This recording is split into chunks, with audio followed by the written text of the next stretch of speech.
Gilles de Rais est un homme au destin hors du commun, et il est souvent associé à Barbe-Bleue, mais je vous garantis que son histoire nous montre que parfois la réalité est bien plus passionnante que le mythe. D'extrême en extrême, il a connu une immense gloire aux côtés de Jeanne d'Arc et du roi Charles VII, avant de finalement sombrer dans le cercle vicieux de l'alchimie et du crime. Mais avant de commencer, j'aimerais rappeler plusieurs choses. Déjà, premièrement, évidemment, compte tenu du sujet abordé, on va devoir évoquer des événements très violents, et avec pas mal de détails, grâce aux sources qu'on a pour l'époque. Dans un second temps, je suis pas là pour faire du sensationnalisme, je mets un point d'honneur là-dessus, je vais faire au mieux pour raconter l'histoire au plus proche de la réalité historique, même si évidemment il y a des zones d'ombre, il y a des parts d'interprétation, mais on va essayer de faire la part des choses, et puis on va être très transparent vis-à-vis de vous, quand il y aura des éléments qu'on avance, dont on n'est pas sûr, ou des éléments qui sont remis en question, on sera toujours transparent. Et puis factuellement, le sensationnalisme, notre sujet, il n'en a pas besoin du tout. Il se suffit largement lui-même. Ah oui, depuis tout à l'heure je dis nous, mais là je suis tout seul, mais j'ai réalisé ce projet avec Steve, vous verrez au générique. Alors. Donc bref, Gilles de Rais c'est un sujet très compliqué, mais vous inquiétez pas, on y reviendra un peu plus tard. Pour l'instant, je vous emmène avec moi dans son histoire, parce que ceci étant dit, il est maintenant temps de plonger au cœur de l'histoire d'une des personnalités les plus intrigantes et les plus complexes de l'histoire de France, et le tout dans le décor du XVe siècle.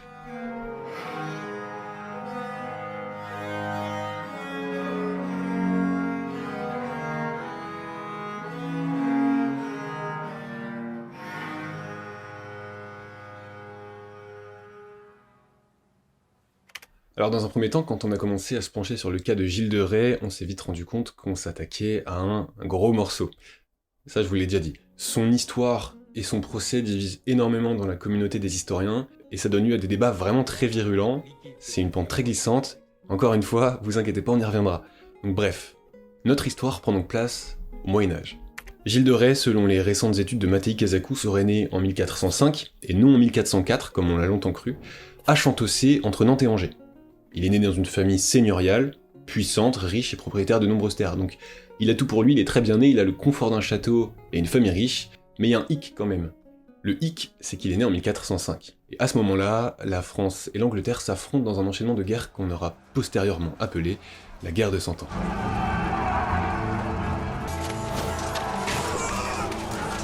On connaît évidemment très peu de choses sur l'enfance de Gilles de Rais. Les sources manquent, tout est flou, et c'est pourquoi beaucoup de choses invérifiables ont été racontées au sujet de Gilles de Rais. On a notamment raconté qu'il aimait dès le plus jeune âge affamer des chiens, puis les lâcher sur des troupeaux de bétail pour assister à un bain de sang, ce qui n'est raconté nulle part dans les sources sérieuses. Autre anecdote du type racontée à ce sujet, il aurait accidentellement ou non tué un de ses camarades à l'épée lors d'un entraînement quand il était jeune, ce qui aurait été l'une des premières confrontations entre Gilles et la mort, mais encore une fois, c'est dur à vérifier. Même si cette anecdote, elle semble déjà un peu plus recevable que la précédente, et bien souvent, c'est des histoires qui sont inventées par des auteurs ou des historiens, ou même des psychologues qui seraient très satisfaits de trouver dans le passé de Gilles des éléments qui pourraient annoncer sa future déroute. Je vous l'ai dit, s'attaquer à l'histoire de Gilles de Rais, c'est s'aventurer sur un terrain très glissant. Il y a beaucoup d'informations qui manquent, il y a beaucoup d'informations en trop, beaucoup de choses qui sont racontées qui sont fausses. Ces histoires, elles sont donc invérifiable car on a trop peu de sources sur son enfance. Ceci dit, on sait que Gilles de Rais a quand même été très tôt confronté à la mort lorsqu'il était jeune, et c'était celle de ses parents lorsqu'il avait 10 ans.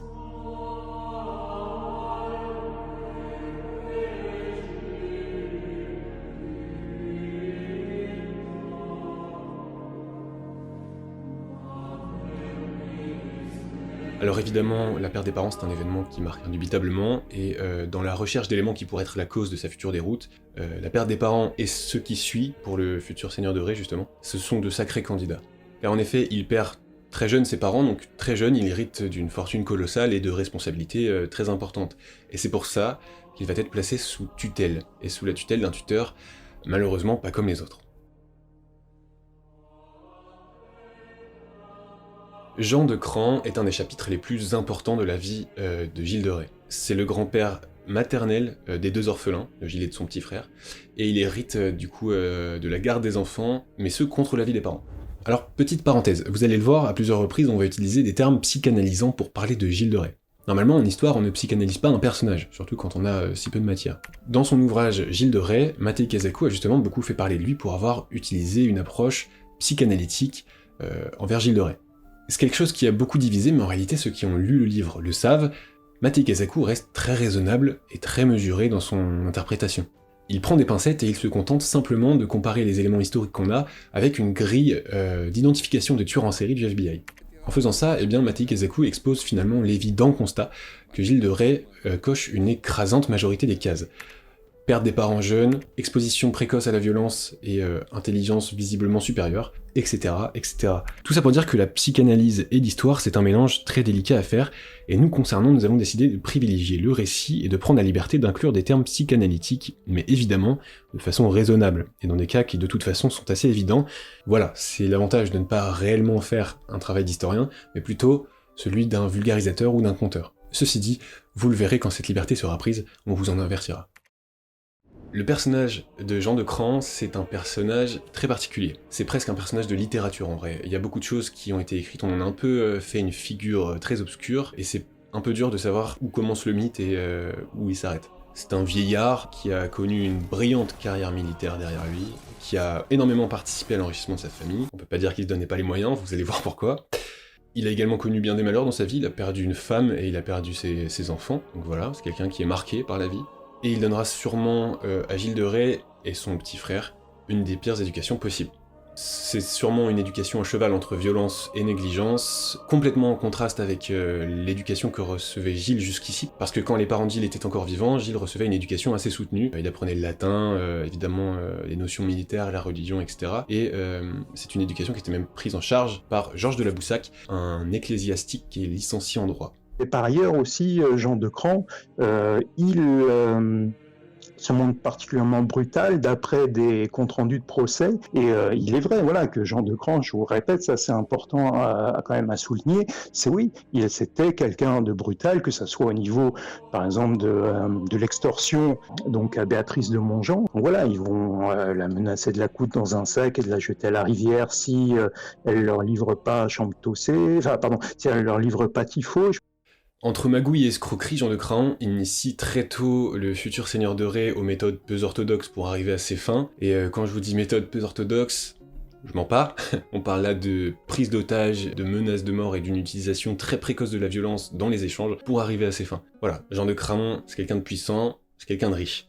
Toujours est-il que ce n'est pas le pire dans ce qu'inculque le vieillard à ses petits-enfants, parce qu'il semblerait qu'il ait très tôt pris goût à faire battre ses servants devant les yeux des deux jeunes orphelins. Anecdote. Évidemment, de cette grande famille, à savoir les Rais, les Laval, les Cran, on connaît surtout, Gilles de Rais, voilà, qui a marqué l'histoire. Eh bien, sachez que ces gens-là ne sont pas à leur coup d'essai, et au final, les Cran resteront un peu comme une famille dérangeante dans l'histoire de France. Et là, je vais vous parler de Pierre de Cran. Pierre de Craon est un aïeul de Gilles de Rais et de Jean de Cran, et le 13 juin 1392, Pierre va commettre un attentat qui, tenez-vous bien, jouera un rôle important dans le destin de l'Europe tout entière. En effet, pour des raisons obscures d'alliance avec le duc de Bretagne et d'une exclusion de la cour royale, Pierre de Cran commandita le meurtre d'Olivier de Clisson en ce mois de juin 1392. Olivier survivra et Pierre de Cran trouvera refuge à la cour ducale de Bretagne auprès de Jean IV, le duc. Mais le roi de France va s'en mêler. Pourquoi ? Eh bien parce que les Cran sont une grande famille et parce que Olivier de Clisson, il est connétable de France. Et connétable de France, c'est un des statuts les plus importants du royaume. Bref, le roi Charles VI décide de se rendre lui-même en Bretagne pour aller chercher Pierre de Cran. Et c'est lors de ce voyage que le destin de la France va basculer. 5 août 1392. La journée est chaude, le roi se remet tout juste d'une fièvre. Quand tout d'un coup, en pleine forêt, un homme inconnu et anonyme sort de nulle part et se jette sur le roi en lui disant « Arrête, noble roi, tu es trahi. » Personne ne sait qui est cet homme.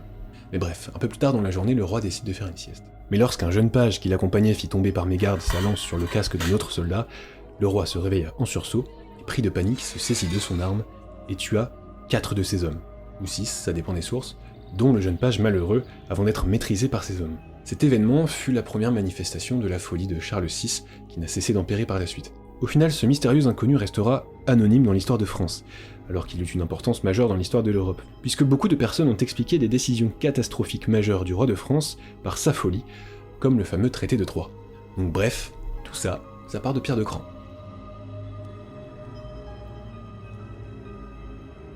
En 1420, donc quand Gilles a 15 ans, Jean de Cran décide de le fiancer à Catherine de Thouars, qui est un parti très intéressant, bien que ce ne soit pas la première tentative de mariage organisée par Jean de Cran. Ceci dit, quelques historiens avec un peu de fantaisie, beaucoup de fantaisie, mais tout autant de sérieux. Ça, je sais pas en vrai. Certains historiens pensent que si Jean de Craon s'est empressé de donner une femme à Gilles de Rais, c'est parce que celui-ci aurait compris que le jeune homme était sexuellement attiré par les hommes. Et on sait d'ailleurs qu'il a déjà surpris Gilles en plein acte de masturbation, lui qui a très tôt exploré sa sexualité dans sa jeunesse. Alors voilà, évidemment, vu qu'on a peu d'infos, ça laisse beaucoup place à l'imagination, et beaucoup d'historiens pensent que Gilles s'est adonné très tôt au vice du plaisir sadique et criminel. On est sûr de rien, mais en effet, voilà, on sait que Gilles de Rais a exploré assez tôt sa sexualité, qu'il a également été un peu livré à lui-même, voilà, dans son enfance. Puis voilà, pour Gilles de Rais, l'homosexualité, c'est pas le même que pour nous, on parle pas là d'une sexualité normale, vous le verrez par la suite. Mais donc voilà, c'est pourquoi certains historiens pensent que Gilles de Rais s'est adonné très tôt au crime. Mais pour le coup, ce n'est qu'une hypothèse. Alors vous allez peut-être commencer à vous dire que jusqu'ici je fais que réfuter des informations ou dire qu'on ne sait pas, on ne sait rien, mais rassurez-vous, le reste de sa vie est bien mieux documenté. Seulement voilà, son enfance est très obscure, si bien que même sa date de naissance prêtait à débat. Et donc on a quelques petits éléments, mais très peu de choses en fait. Hein. Et on le voit arriver simplement quand il a 15-16 ans, quand il commence à aller se battre. Je vous rassure, oui, on va parler de crimes et de choses, ça viendra plus tard. D'abord, on se concentre sur son parcours et sur sa vie. Bref, pour en revenir aux faits, il n'est pas si bête que ça de penser que Gilles de Rais a très tôt fait couler du sang, et ce, bien avant les crimes qu'on lui connaît.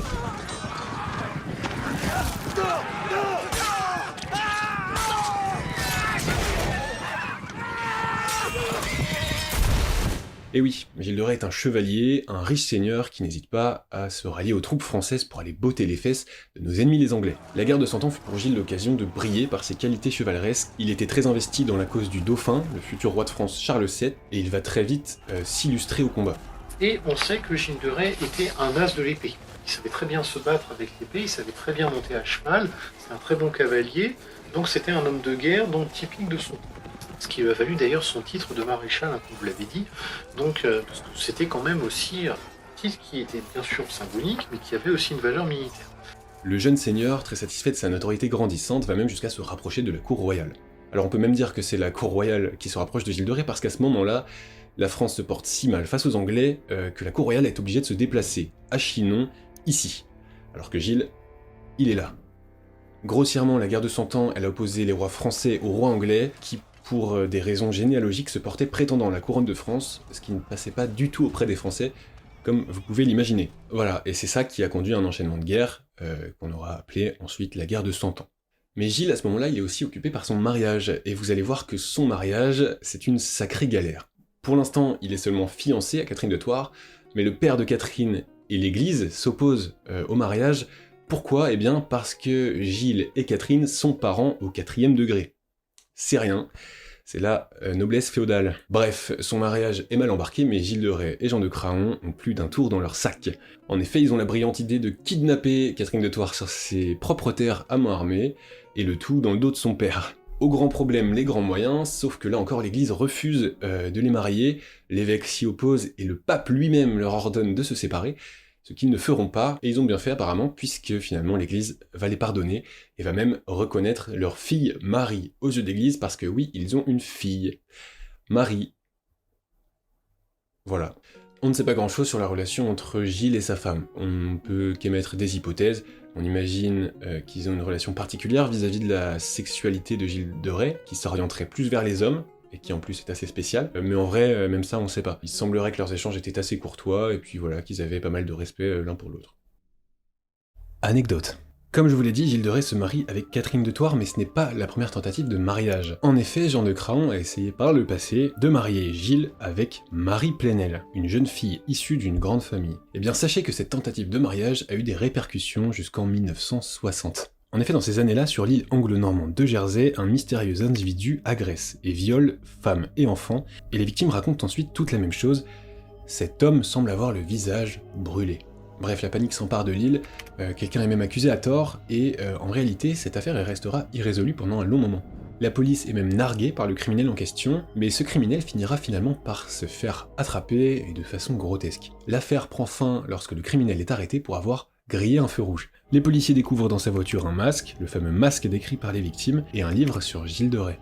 En se rendant chez lui, ils découvrent l'abri d'un criminel satanique qui voue un culte, notamment à Gilles de Rais, et qui prétend en être un héritier caché. Cet homme s'appelle Édouard Plenel, oui, comme Marie Plenel, mais avec une orthographe différente, et c'est sûrement ça qui l'a conforté dans cette idée, justement. En réalité, Gilles de Rais et Marie Plenel n'ont aucune chance d'avoir eu un enfant, puisqu'ils se sont pas mariés, et que Marie n'avait que 2 ans lorsque le projet a vu le jour.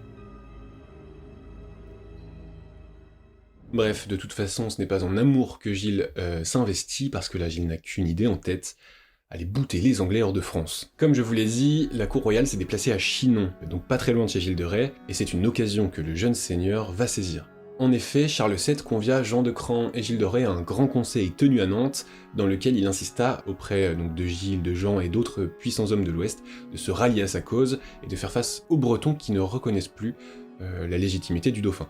Gilles, donc, rallié au roi de France, enfin au futur roi de France pour l'instant, va donc combattre les Anglais directement sur les lignes de la Bretagne à Orléans, et malgré quelques défaites, il va signer quelques victoires remarquables. Et c'est notamment pour ça qu'il va se faire une place, du coup, très intéressante à la cour royale aux côtés de Charles VII. Malheureusement, les efforts des troupes françaises ne suffisent pas, et à la fin des années 1420, le royaume est au bord de l'effondrement. Mais finalement, c'est ici, en 1429, que le destin de Gilles de Rais va se mêler à la grande histoire de France.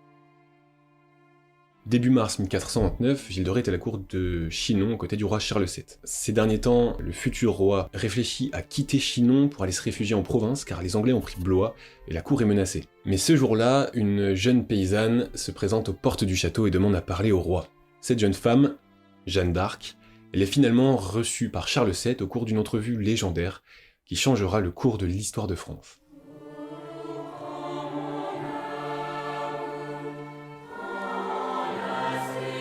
Et Gilles, il est présent. Il est témoin de cet événement quasiment mystique au cours duquel le roi reçoit Jeanne. Alors Jeanne et le dauphin ont eu un échange en privé au cours duquel ils se sont dit des choses qu'on n'a jamais su, mais une chose est sûre, elle a réussi, elle a convaincu le roi de lui faire confiance et de lui donner la tête d'une armée. Une mission qui semblait infaisable. Le roi est prêt à lui confier la tête d'une armée, mais ce à plusieurs conditions. Déjà, elle va devoir subir un humiliant examen à Poitiers, où on va devoir vérifier sa virginité. Et c'est un déplacement d'ailleurs où Gilles l'accompagnera. Voilà, alors pourquoi ? Eh bien parce qu'il faut savoir qu'à ce moment-là, une rumeur circule en France, une rumeur qui annoncerait la délivrance du royaume, justement, par une pucelle, d'où l'examen.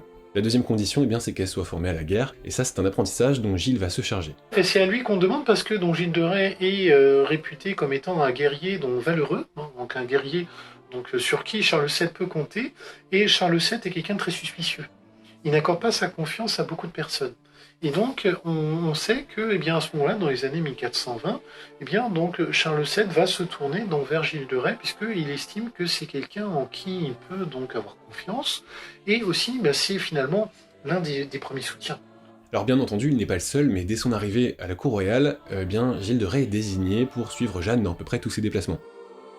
Il y a énormément d'auteurs et de pseudo-historiens, je dirais, qui fantasment sur une éventuelle relation entre Gilles de Rais et Jeanne d'Arc. Alors qu'est-ce qu'il en est ? Eh bien, c'est sûr que sur le papier, c'est alléchant. On a d'un côté l'incarnation de la sainteté et de la pureté, de l'autre on a l'incarnation du mal. Voilà, vraiment du mal dans toute sa splendeur, même si à ce moment-là, Gilles de Rais n'a pas sombré dans le crime, en tout cas pas le crime qu'on lui connaît aujourd'hui. Ces gens basent souvent leur hypothèse sur le fait que Gilles de Rais aurait sombré dans la folie criminelle après la mort de Jeanne d'Arc, comme si elle en avait été le déclencheur. Alors, peut-être, on peut malheureusement, tout est invérifiable, tout n'est qu'hypothèse, mais en réalité, c'est compliqué à dire. Surtout qu'il y a d'autres événements marquants dans la vie de Gilles de Rais qu'on peut identifier comme des moments de bascule, ou des moments avec beaucoup d'impact pour lui. Donc voilà, est-ce que la mort de Jeanne a précipité Gilles vers la folie ? Peut-être, on sait pas, on peut pas dire. Bref, amour ou pas amour, Gilles de Rais a porté Jeanne dans son cœur. Mais disons que là, ce qui va marquer donc Gilles de Rais, c'est que c'est quelqu'un qui est vraisemblablement assez sensible, qui est donc très marqué par ce qui l'entoure, et donc il va voir que Jeanne d'Arc est une personne hors du commun.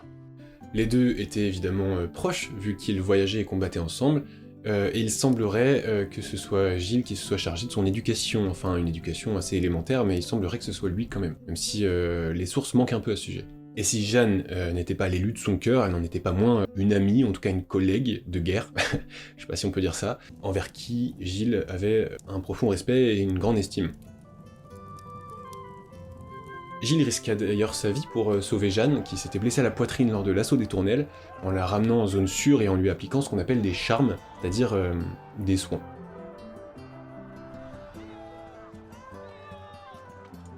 Alors on l'a déjà dit, mais Gilles et Jeanne, c'est un fantasme. Bien sûr ils se sont connus, bien sûr ils se sont côtoyés, ils ont même combattu ensemble, Gilles a même sauvé Jeanne comme je vous l'ai dit, mais lorsque des historiens ou des auteurs vous disent que Gilles voyait en Jeanne l'incarnation de la pureté, eh bien ça, historiquement, c'est infondé, ça vaut rien. Alors ça veut pas dire que c'est faux, mais ça veut dire que on peut pas l'affirmer, on peut encore moins l'affirmer sans expliquer que c'est une interprétation. Est-ce qu'ils étaient amis, est-ce qu'ils étaient amants, est-ce qu'ils se détestaient? On saura jamais. C'est tout, il faut juste l'accepter, on ne saura pas. Les sources qui attestent de la relation Gilles et Jeanne, elles sont militaires, ni plus ni moins. Le reste, c'est de l'interprétation, qui même si elle est exacte, eh bien elle doit être présentée comme telle. Ce rapprochement, c'est drôle. Il y a quelques points d'ombre sur ses déplacements à ce moment-là, mais il semblerait, mais il est même plus que probable que Gilles de Rais ait tenté de faire évader Jeanne. Alors on sait qu'il y a eu plusieurs tentatives d'évasion pour Jeanne, il y en a qu'elle a même initié toute seule. Mais concernant l'hypothèse qui dit que Gilles de Rais aurait essayé de délivrer Jeanne, eh bien sur quoi on se base? Eh bien tout simplement sur le fait qu'on a retrouvé des traces de Gilles de Rais à Rouen, donc juste à côté de là où est détenue Jeanne, bien peu de temps après son exécution. Donc voilà, on n'est pas sûr, mais s'il a essayé de la sauver, c'était en vain. Est-ce qu'il a assisté à son exécution? Impossible de dire, on sait pas peut-être. Et si c'est le cas, bon, bien ça, même si on peut pas dire que ça l'a fait vriller, bah ça l'aurait sûrement pas aidé, mais bon, vu qu'on est sûr de rien, on ne peut rien avancer. Et d'autant que Gilles de Rais, c'est quelqu'un qui semble avoir été assez sensible. C'est un des paradoxes qui me fascine chez cet homme, voilà. Sa sensibilité ressort en réalité quand on lit son histoire. Il est bien l'un des pires criminels de l'histoire, l'un des plus prolifiques, mais on n'a pas affaire ici à un idiot, à un barbare illettré qui sait à peine aligner 2 mots. En réalité, Gilles est un homme très cultivé, lettré et sachant le latin, chose rare pour l'époque, même pour son milieu, la noblesse. C'est pour ça que c'est à lui qu'on demande de se charger de l'éducation de Jeanne d'Arc lorsqu'elle arrive à Chinon.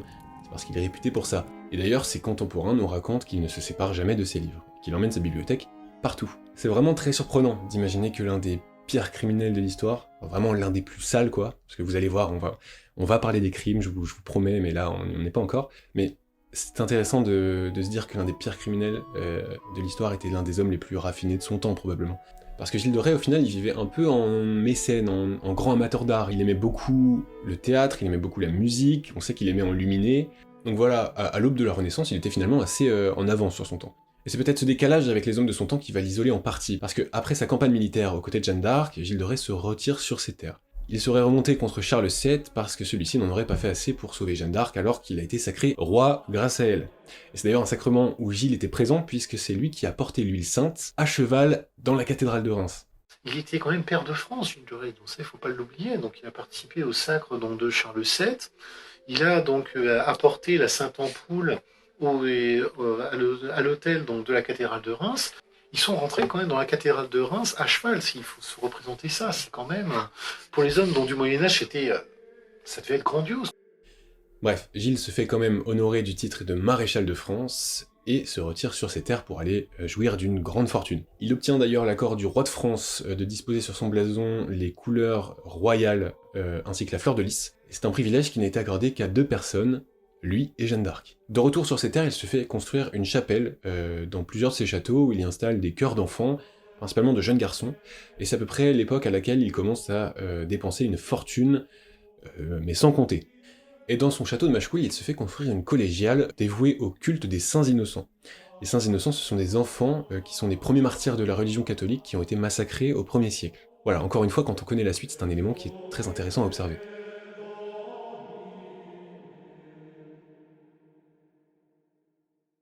C'est parfois remis en question, mais il semblerait que Gilles de Rais, en plus de faire représenter des pièces théâtrales sur ses propres terres, serait à la source du fameux mystère d'Orléans.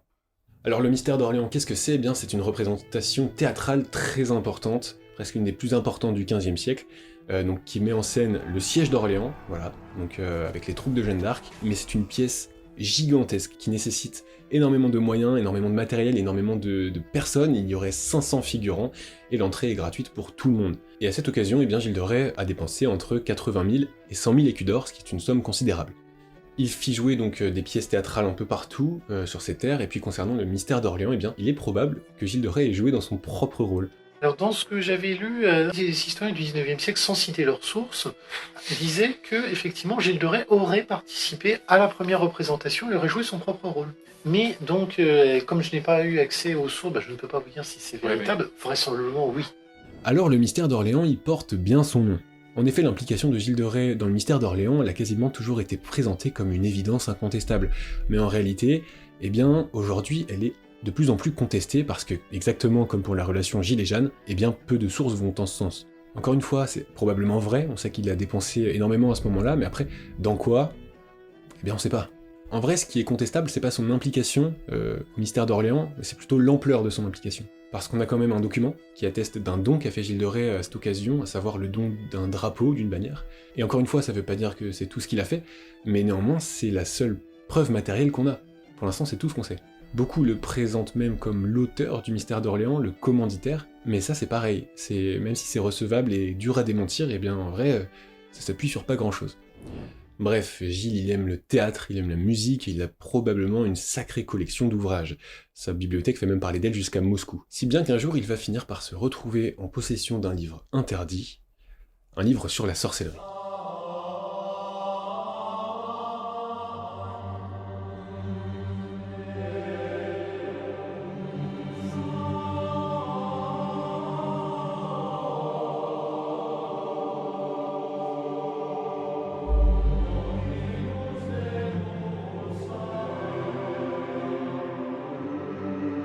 Voilà, on y arrive. Alors, étant donné que le mysticisme est une des choses qui le stimule le plus, et qu'en plus de ça c'est quelqu'un qui se cultive et qui fait preuve à bien des égards de curiosité, il n'est pas si surprenant de ça de le voir se rapprocher dangereusement d'un milieu aussi réprimandé que populaire qu'est celui de la sorcellerie. Et en réalité c'est même plus précisément l'alchimie qui va passionner Gilles. L'alchimie, eh bien, ce serait un moyen de transformer certains métaux en or, ce qui serait super pratique, on est d'accord, surtout que Gilles de Rais, eh bien, il a dépensé sans compter, et il a été ruiné par la guerre aussi par la même occasion, et il commence à voir bien les limites de sa fortune. Son mode de vie est très onéreux, il ne lésine pas du tout sur les moyens, et à ce propos, alors il y a plein de choses qui sont racontées à son sujet, mais il y a des gens qui racontent que Gilles de Rais payait des explorateurs pour partir à la recherche du Saint Graal ou je ne sais quoi. Non, c'est faux. Mais de fil en aiguille, Gilles de Rais va se rapprocher d'un certain Francesco Prelati, un alchimiste qu'il va faire venir jusqu'à chez lui. Alors à ce moment-là, Gilles de Rais s'est déjà penché sérieusement sur l'alchimie et sur le satanisme, même si il n'a pas encore commis de crimes, en tout cas pas ceux qu'on lui connaît.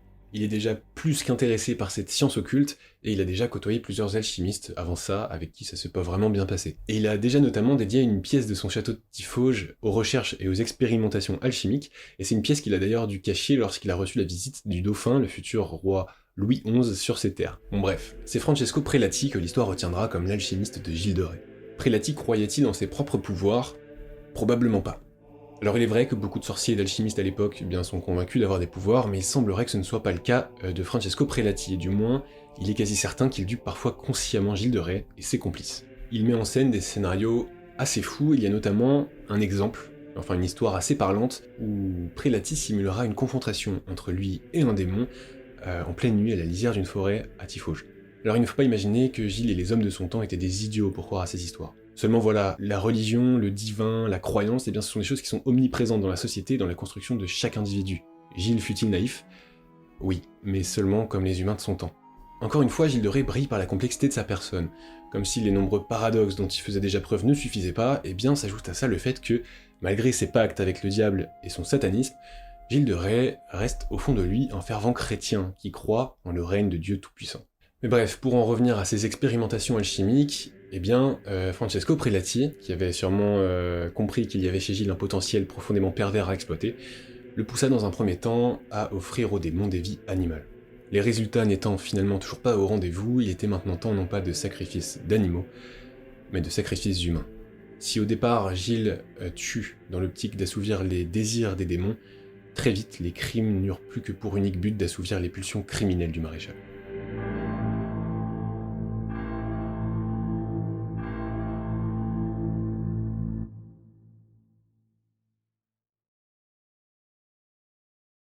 Aujourd'hui, l'estimation la plus basse du nombre de victimes que Gilles a commis, c'est celle que le procès séculier a retenue, à savoir 140 enfants. Alors il y a des chiffres complètement fous, il y en a qui vont jusqu'à 800, mais on préfère garder l'estimation la moins extravagante, c'est-à-dire 140, ce qui est déjà terriblement énorme. Si les chiffres sont flous, eh bien c'est entre autres parce que Gilles lui-même ne sait plus combien de victimes il a tuées. Henriet et Poitou, deux de ses complices, lui ont fourni 40 victimes chacun, selon leurs aveux, et justement, Ses aveux, le témoignage et le procès sont les seules sources qu'on peut exploiter pour estimer ce triste score. Comment Gilles commettait ces crimes? Eh bien, dans un premier temps, il fallait attirer les victimes. Et c'est là que les complices de Gilles font leur apparition. Parce que ce sont ces complices qui sont chargés d'aller chercher des jeunes proies à ramener au château de Gilles de Rais. On allait parfois directement dans les foyers promettre une somme d'argent aux parents en échange de récupérer leurs enfants, car on prétendait que le seigneur avait besoin de main-d'œuvre au château, ou alors on prétendait aussi parfois une rançon humaine qu'on devait donner aux Anglais. Crédules, les parents laissaient partir leurs enfants, et les revoyaient évidemment jamais. Il arrive aussi que des jeunes garçons qui se rendaient au château de Gilles de Rais avaient le malheur de plaire au maréchal, auquel cas ils ne sortaient jamais de la forteresse.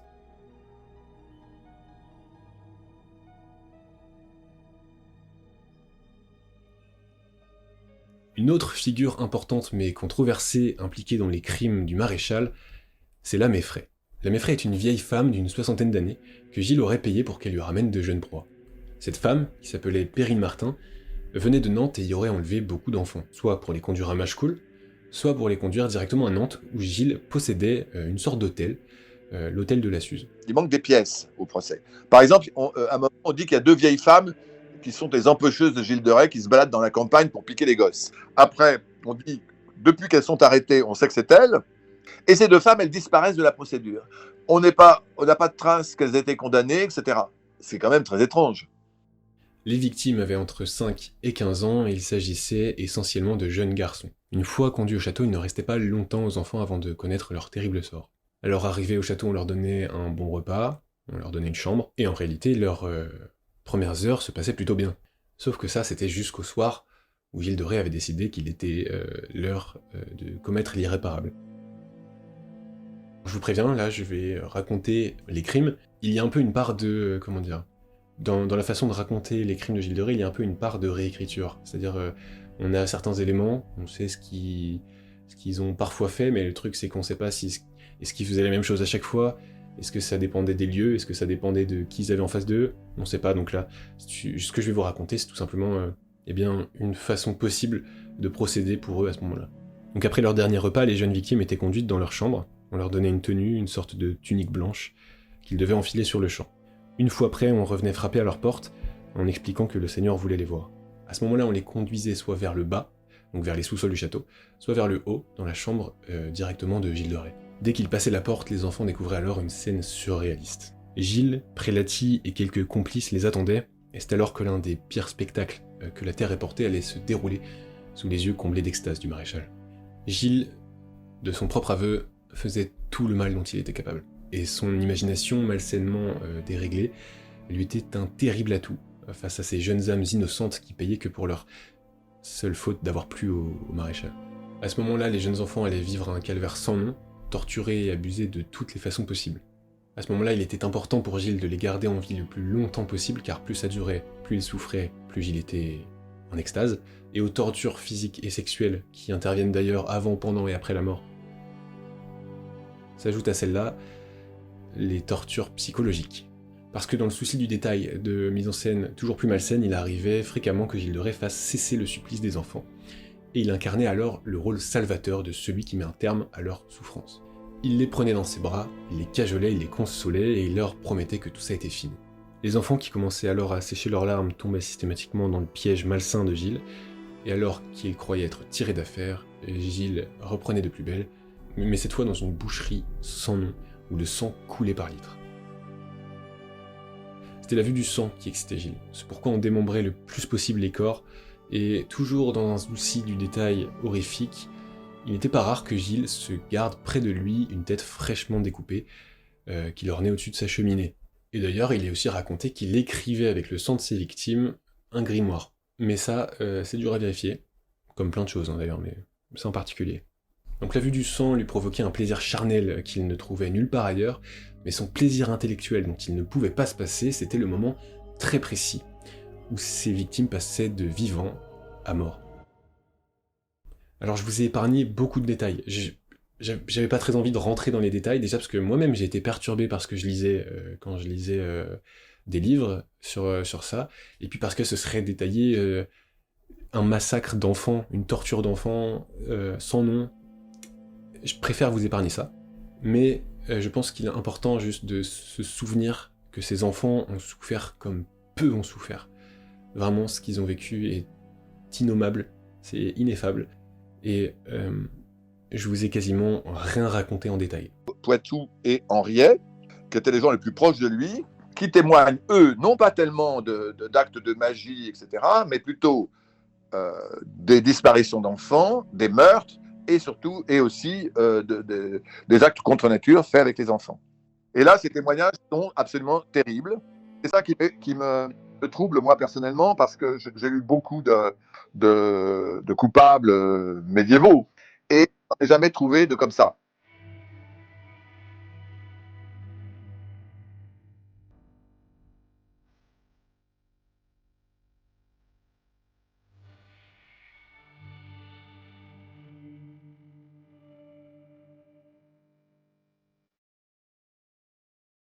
Et à côté de ces crimes d'enfants, Gilles de Rais vivait en permanence entouré de 2 enfants, justement, qui, eux, sembleraient avoir été épargnés, mais il vivait entouré de 2 enfants constamment qu'il appelait ses mignons. Et à côté de ça, il avait également des chorales d'enfants.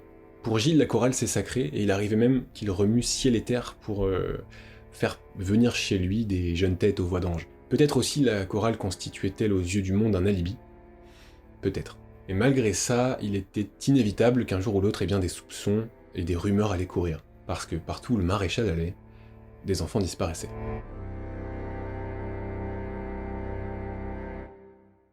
Discret ou non, un tel nombre de crimes ne pouvait pas rester éternellement inaperçu. Mais le problème c'est que Gilles est puissant, c'est une des plus grosses fortunes du royaume, et en plus il vit entouré en permanence d'une centaine de soldats qui pètent sa propre poche. Il est maréchal de France et il est reconnu par les grands noms du royaume, de simples rumeurs même fondées ne pourraient pas suffire à faire arrêter le maréchal.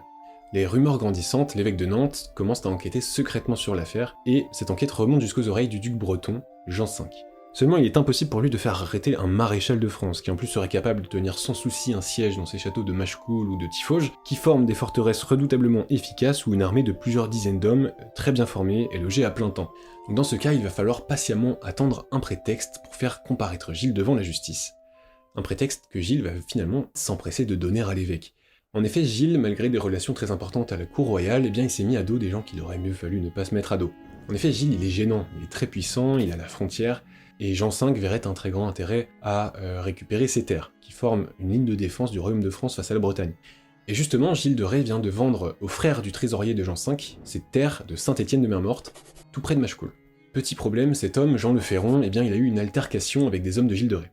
Il n'en fallut pas plus pour que le maréchal passe à l'acte. Le jour de la Pentecôte 1440, le maréchal, accompagné d'une soixantaine de soldats, fit irruption en pleine messe de la Pentecôte, ici même, par cette porte, dans l'église de Saint-Étienne-de-Mer-Morte. Écartant la foule, il se jette sur Jean le Ferron et le traîna jusqu'au dehors, où il menaça de le tuer. Cependant, Gilles ne le sait pas, mais il vient de commettre l'erreur qui allait permettre à l'évêque de le faire comparaître devant la justice. En effet, l'évêque remonte l'incident jusqu'aux oreilles de Jean V, qui décide d'envoyer sa garde arrêter le maréchal dans son château de Machecoul. Et là encore, plein de surprenantes attitudes viennent s'ajouter au mystère Gilles de Rais. En effet, Gilles de Rais a eu vent des rumeurs et des accusations très graves qui pourraient peser contre lui. Certains de ses complices prennent même la fuite. Mais Gilles non. Et alors qu'il aurait largement pu tenir un siège dans son château de Machecoul ou même prendre la fuite, eh bien le 14 septembre 1440, il se rend sans résistance aux troupes du duc Jean V.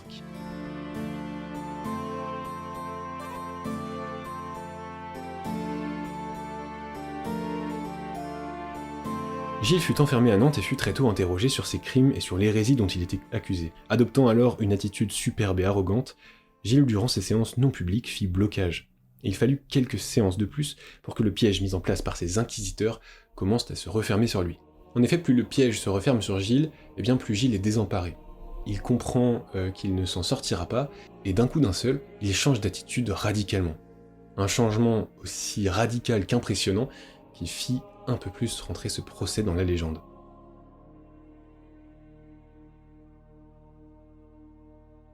Dans un premier temps, on le menace d'excommunication, c'est-à-dire de l'exclure de la religion catholique, ce qu'il ne supporte pas. On lui fait aussi entendre les dépositions et les aveux de ses complices. En revanche, contrairement à ce que certaines personnes disent encore, non, Gilles de Rais ne fut pas torturé. La menace a en effet plané au-dessus de sa tête, mais son statut aidant, il y a échappé. Alors qu'il se cachait jusque-là derrière l'arrogance d'un faux vainqueur, la séance du 13 octobre 1440 se finit dans un calme jamais connu. Et la séance suivante, pour la première fois, Gilles de Rais commença la séance par reconnaître la légitimité de son tribunal à le juger. Et c'est là que commença le terrible récit de Gilles de Rais, un récit que l'histoire n'était pas près d'oublier. La quasi-totalité de ce que je vous ai raconté dans ce documentaire nous a été raconté dans un premier temps par Gilles lui-même. S'ajoute à ça les aveux de ses complices, les accusations et les documents officiels. Ce procès a finalement permis à Gilles de Rais de figurer parmi les hommes de son temps les plus documentés. Ses aveux et sa générosité dans les détails constituent finalement un récit d'une terrible fidélité historique, une histoire dont seul lui et quelques humains en avaient le secret.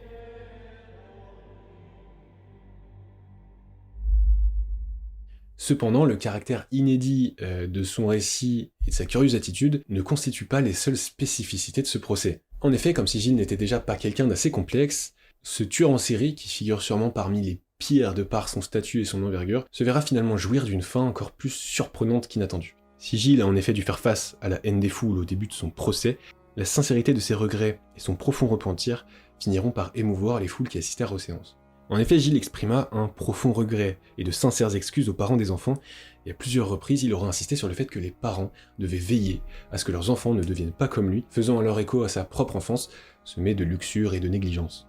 Convaincu de sa culpabilité, il ne cherchera pas à éviter sa peine. Peut-être est-elle pour lui une délivrance, la délivrance d'une vie passée dans le corps d'un être qu'il aurait peut-être ne pas aimé incarner.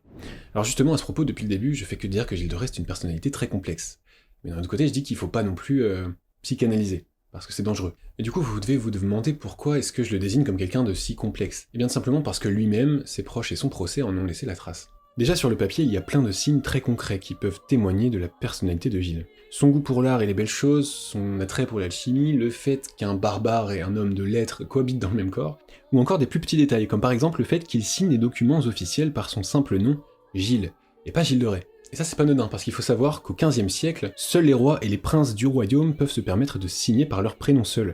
Et en faisant ça, Gilles de Rais s'élève à leur rang, à sa manière du moins, en tout cas c'est une façon d'interpréter. Bref, tout ça ce sont des détails qui en racontent beaucoup en réalité, mais ce qui en raconte le plus sur Gilles de Rais, eh bien c'est Gilles de Rais lui-même, que ce soit à son procès ou à travers ses proches. En effet, son procès nous donne beaucoup d'éléments à interpréter. Alors là, on plonge dans l'interprétation la plus totale. Déjà, son procès nous permet de savoir que Gilles de Rais est quelqu'un de lucide. Il sait que ce qu'il fait est mal et que ça n'a pas vraiment de sens. Après que Gilles ait avoué ses crimes, le juge tente de comprendre et lui demande « Pourquoi avez-vous fait ça ?» Ce à quoi Gilles répond « Vous vous tourmentez, et moi avec. Il n'y a rien à comprendre, et Gilles le sait. » Le juge insiste, il veut savoir dans quel but Gilles a-t-il agi. Gilles répond qu'il ne sait pas et qu'il n'agit que de son unique plaisir et de son propre chef. À ce moment-là, Gilles de Rais n'essaye plus du tout de se sauver ou de se laver de ses crimes. Il assume l'entière responsabilité de ses actes. En effet, Gilles aurait très bien pu plaider la folie ou dire qu'il a agi sous l'emprise du diable, ce qui aurait eu du sens juridiquement à l'époque. Mais non, Gilles se porte lui-même responsable car à ce moment-là, il ne se défend pas, il se confesse. Plusieurs signes nous montrent que Gilles avait sûrement une intériorité très riche et qu'il était conscient de ce qu'il faisait. Ses contemporains nous racontent qu'il arrivait parfois de le voir sortir lors de balades solitaires desquelles il revenait en pleurs. Et on sait aussi que Gilles a un jour dit qu'il aurait mieux valu être hors de ce monde. L'interrogatoire musclé qu'ont subi ses proches nous permet de savoir que Gilles de Rais a un jour dit à Henriet, son complice, qu'il était né sous une telle constellation que personne ne pouvait savoir ou comprendre les anomalies ni les actes illicites dont il se rendait coupable. Toutes ces données nous montrent quand même une certaine introspection chez Gilles de Rais. En réalité, ça nous paraît rien aujourd'hui, mais il faut bien comprendre qu'au XVe siècle, l'introspection, ça n'existe pas. Ce mot, il est inventé au XVIIIe, et ce n'est vraiment pas commun de voir des signes de réflexion sur sa propre nature chez les humains du XVe siècle. Et c'est encore plus surprenant de voir ça chez un tel personnage. Bref, évidemment, tout ça c'est de l'interprétation, c'est même mon interprétation. Donc ça vaut rien. Et ça, c'est quelque chose qui en réalité n'aurait pas eu sa place dans un travail d'historien, mais encore une fois, et je me répète, le fait de ne pas en avoir la prétention me permet de prendre cette liberté, mais tout en restant raisonnable et transparent. Et il semblerait que ses contemporains eurent eux aussi du mal à saisir ce personnage. En effet, le 26 octobre 1440, se rendant sans résistance à son inévitable châtiment, Gilles de Rais fut aussi témoin ce jour-là d'un spectacle surprenant. Il est dit que c'est face aux larmes de la foule émue que Gilles fut pendu puis brûlé, lui qui a demandé à mourir en premier. Après son exécution, eh bien, le peuple nantais, qui a suivi l'affaire de plus ou moins près, va prier pour le salut de son âme, et va ériger un monument à l'endroit de sa mort. Une fin d'autant plus curieuse qu'inattendue, qui sonne la fin d'une des histoires les plus sordides de l'histoire de France. Alors comme ça paraît ahurissant, mais en réalité au XVe siècle, eh bien c'est quelque chose qui se fait. Déjà, la condamnation de Gilles, elle n'est pas anodine, on n'exécute pas n'importe qui, on n'exécute pas juste un noble, on exécute vraiment un seigneur. en plus le seigneur de Ray, donc vraiment de la région, et puis un maréchal de France. Bon, son statut lui a permis d'obtenir une procession funéraire digne de son rang et de mettre en scène une telle cérémonie. Théâtraliser sa mort, c'est quelque chose qui est dans l'air du temps au Moyen-Âge. On prie, on suit, on porte le corps. Alors il faut pas croire non plus que c'est une situation banale pour l'époque, ça n'arrive pas tout le temps, mais c'est pas non plus un cas unique, et ça c'est important de le rappeler. Aussi complexe qu'il fut, il ne faut pas du tout mettre de côté les horribles crimes que Gilles a commis.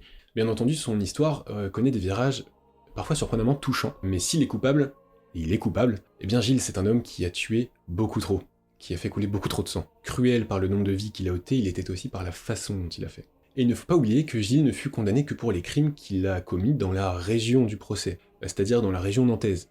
Et il ne faut pas oublier non plus que Gilles de Rais a parcouru pendant des années et armé les routes de France pendant sa campagne militaire, et que bien souvent, chez les tueurs en série, eh bien une carrière militaire est un exutoire pour ses pulsions de mort.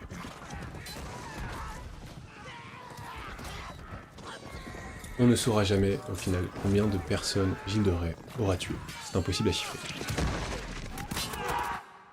Pouvoir et monstruosité font un mauvais mélange, et Gilles n'en fut pas l'exception. Un tas de facteurs font qu'il devint ce qu'il est devenu, mais évidemment son statut et l'époque à laquelle il exerça sont les principaux ingrédients de ce récit peu ordinaire. À sa mort, la sépulture de Gilles devient un lieu saint, où les femmes enceintes viennent prier la Vierge Marie. Détruite pendant la Révolution, nous avons aujourd'hui perdu la trace de sa dépouille, mais le souvenir du maréchal est loin de se dissiper.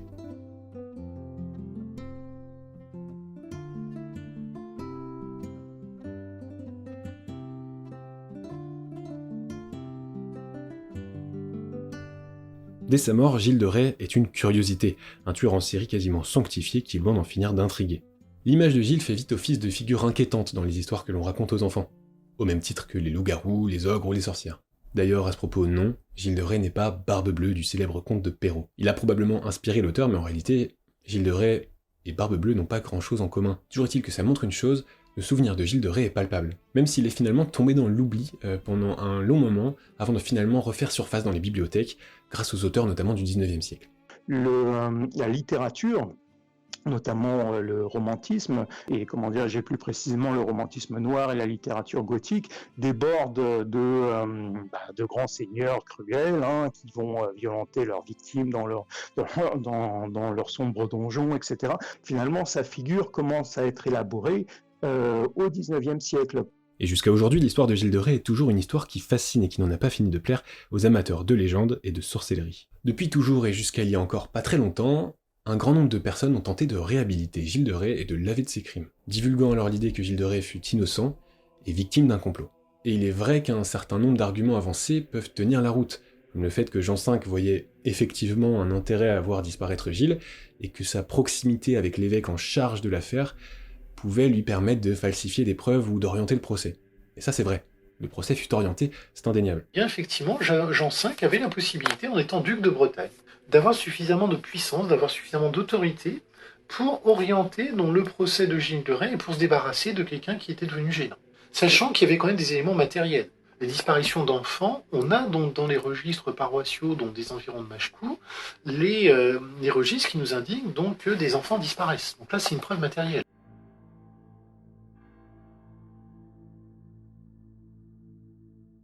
Et si Gilles de Rais était le parfait coupable, mais le parfait coupable de crimes dont il est innocent? Cette thèse selon laquelle Gilles de Rais est innocent, eh bien elle est très populaire. On ne peut pas ne pas l'évoquer lorsqu'on se penche sur son histoire. Un grand nombre de personnes voyaient un intérêt à faire disparaître le maréchal, des personnes puissantes comme Jean V, comme Jean de Malétroit, l'évêque en charge de l'affaire, et qui a lui-même ordonné son arrestation d'ailleurs. Aussi Gilles était riche, admiré pour sa bravoure, sa brillante carrière militaire et son raffinement, de quoi rendre jaloux un paquet de ses contemporains. Autre argument avancé pour soutenir cette thèse, eh bien, il n'est pas si surprenant que ça de voir des enfants disparaître sur ces terres, à une époque comme celle-ci. Et puis, bien sûr, le dernier procès aussi marquant, eh bien, c'est celui de son amie Jeanne d'Arc, qui lui aussi fut une vulgaire parodie judiciaire. Bref, il y a encore énormément d'arguments avancés pour défendre Gilles de Rais, pour défendre cette théorie comme quoi il serait innocent. Sauf que, en réalité, même si elle est très stimulante et très intrigante, elle n'est pas réellement confirmée par les historiens. Aujourd'hui, la plupart des historiens sont d'accord pour accorder plus de crédit à la thèse qui inculpe Gilles plutôt que celle qui le disculpe. C'est ce pourquoi celle que nous vous présentons dans ce documentaire. Mais quand on fait bien les comptes, ce que j'ai fait avec des tableaux Excel, il y a une quarantaine de disparitions qui sont bien avérées. Il y a une dizaine de noms de liens qu'on peut faire entre ceux qu'ils avouent avoir tués, les 40 dont je vous parlais avant, dont on a signalé les disparitions. On pouvait juste pas ne pas vous présenter cette théorie qui a pris beaucoup trop d'ampleur ces dernières années, et depuis longtemps en vrai. En réalité, c'est assez difficile de défendre Gilles. Les preuves qui l'inculpent sont tout aussi nombreuses, voire plus, et il faut bien se rappeler que Gilles de Rais a témoigné sans la torture, et sans que ses juges aient soupçonné une telle ampleur dans ses crimes. Donc les parents et les voisins des parents qui viennent témoigner ne témoignent le plus souvent que de disparitions. De temps en temps, ils disent « Ah ben on l'avait envoyé quêter à Machecou, ou on l'avait envoyé à l'hôtel de la Suze pour aider à la cuisine parce que ça pouvait être utile, puis après on l'a pas revu. » Et oui, Gilles est dur à défendre, parce qu'il faut bien garder en tête que ces juges ne l'accusent pas d'avoir tué des enfants. On le juge pour l'attentat de Saint-Étienne-de-Mer-Morte. On le questionnera simplement à propos d'une certaine implication dans les disparitions d'enfants aux environs de Machecou, etc. Mais ces juges n'imaginaient pas une seule seconde ce que Gilles avait pu faire. Une chose est sûre, Gilles de Rais fascine, et en même temps il y a de quoi. Dans cette histoire, dont le 15e siècle en a le secret, nous avons évoqué le destin hors du commun d'un homme hors du commun, à la fois terrible, sanguinaire et terriblement cruel, mais également somptueux, raffiné et quasi mystique. C'est vraiment un destin aux couleurs de l'homme dont il est question. De Jeanne d'Arc à Satan, Gilles de Rais n'a fait qu'aller d'extrême en extrême toute sa vie, alimentant alors le mythe de l'un des personnages les plus complexes que la Terre ait porté.